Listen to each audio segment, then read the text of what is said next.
अगर आप कोई भी काम कर रहे हो तो उसमें सबसे बड़ा रोल निभाता है डिसिप्लिन। अगर आपका डिसिप्लिन सही है, यानी कि आप कोई भी काम कर रहे हो उस वक्त, तो 100% आपका फोकस उस काम पे होना चाहिए। यानी कि अगर आप बुक्स पढ़ रहे हो तो आपका 100% फोकस बुक्स पर होना चाहिए। अगर आप रील्स देख रहे हो, शॉर्ट्स देख रहे हो, तो 100% आपका फोकस रील्स और शॉर्ट्स पर होना चाहिए।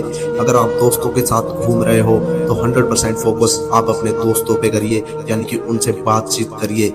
जब तक आपके अंदर डिसिप्लिन नहीं है तब तक आप चाहे उस काम को कितनी ही शिद्दत से करिए, कैसा भी करिए, तब तक आप कुछ नहीं कर सकते। जब तक आपके अंदर डिसिप्लिन नहीं होगा, कुछ करने का डिसिप्लिन नहीं होगा। हर काम को करने का एक तरीका होता है, यानी कि कुछ भी करो आप, पढ़ाई करो, स्टडी करो या कुछ भी रिलेटेड कुछ भी करो, आपके अंदर डिसिप्लिन तो होना ही होना चाहिए। यानी मान के चलो, मैं एक आपको एग्जाम्पल के तौर पे समझाता हूँ। यानी कि आपको म्यूचुअल फंड में 1500 रुपए इन्वेस्ट करने हैं। यानी कि अगर आपकी सैलरी है 15,000 रुपए, तो आपको उसका 10% इन्वेस्ट करना है। यानी 1500 रुपए इन्वेस्ट करने हैं किसी म्यूचुअल फंड में, तो आपको वो 60 साल तक नहीं निकालने हैं। यानी 60 साल तक उन पैसों को निकालना ही नहीं है, खुद पर कंट्रोल करना है। यानी कि खुद पर ऐसा कंट्रोल करना है कि भाई मैं हाथ तक नहीं लगाऊंगा उन पैसों को और 60 साल के बाद ही निकालूंगा।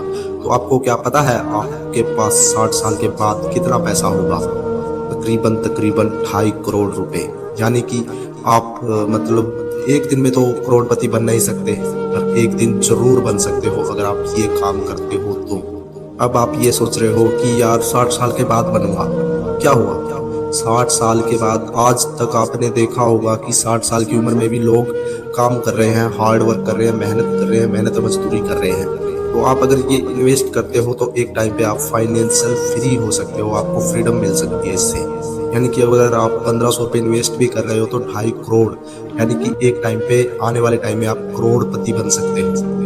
तो इसी प्रकार आपको अपना डिसिप्लिन रखना है। हर काम को अगर आप कुछ भी कर रहे हो तो उसको उस शिद्दत से करो, पूरे मन से करो, पूरे तन मन धन झोंक दो उसमें, ऐसे उस काम को करो, तभी जाकर आप उस काम में कुछ अलग ही कर पाओगे। यानी कि अगर आप उस काम को अच्छे से करोगे तो वो काम आपसे वो करवा देगा कि आप सोच भी नहीं सकते। अगर आप उस काम को ऐसे ही बोरिंग टाइप में लोगे कि भाई मैं तो, मेरा पढ़ने का मन नहीं कर रहा, मोटिवेशनल वीडियो भी देख ली तभी भी पढ़ने का मन नहीं कर रहा, चलो मानता हूँ मैं आपने मोटिवेशनल वीडियो देख ली, तो आपका 10 मिनट मन लगेगा और आप ये बोलोगे मैं नहीं कर सकता, मैं नहीं पढ़ सकता, मैं मर जाऊंगा अगर मैंने 10 मिनट और पढ़ लिया तो।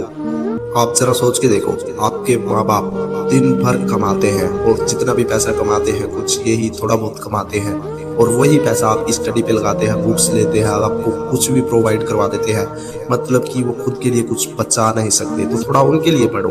अपने माइंड के अंदर एक ऐसा क्वेश्चन डाल लो, एक ऐसा साइड इफेक्ट डाल लो कि भाई इसके कारण मुझे पढ़ना ही पड़ेगा, मेरे पास और कोई चारा नहीं है। जब तक इंसान के पास मजबूरी नहीं होगी कुछ करने की, यानी कि अब आप कुछ भी काम कर रहे हो तो उसके पीछे कोई ना कोई सोल्यूशन होता है कि मैं इसलिए ये काम कर रहा हूँ, तो ऐसे ही आप करो। आप स्टडी के पीछे भी ये डाल लो कि भाई मेरी मजबूरी है, मैंने अपने माँ बाप को एक अच्छा लाइफ स्टाइल देना है, तो इसलिए मुझे पढ़ना पड़ेगा, और आप पढ़ोगे। जय हिंद, वंदे मातरम।